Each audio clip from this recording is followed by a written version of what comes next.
গোপালগঞ্জের কোটালীপাড়ার বিভিন্ন স্থানে নজরুল ইসলাম নামের এক মাহুত হাতি দিয়ে চাঁদা তুলছিলেন। এক পর্যায়ে হাতিটি বেপরোয়া হয়ে উঠলে ওই এলাকার বেশ কয়েকটি দোকানে তাণ্ডব চালায় এবং মাহুতকে মেরে ফেলে। অবশেষে সেই হাতিটি উদ্ধার করেছে বন বিভাগ।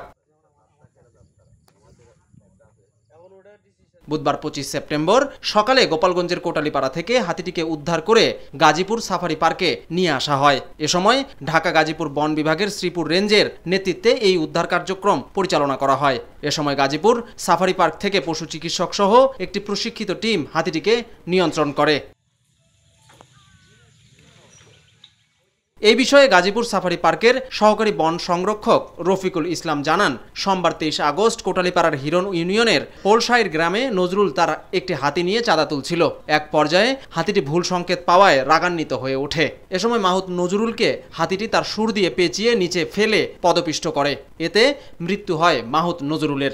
গাজীপুর সাফারি পার্ক থেকে পশু চিকিৎসক সহ একটি প্রশিক্ষিত টিম হাতিটিকে নিয়ন্ত্রণ করে গাজীপুর সাফারি পার্কে নিয়ে আসেন।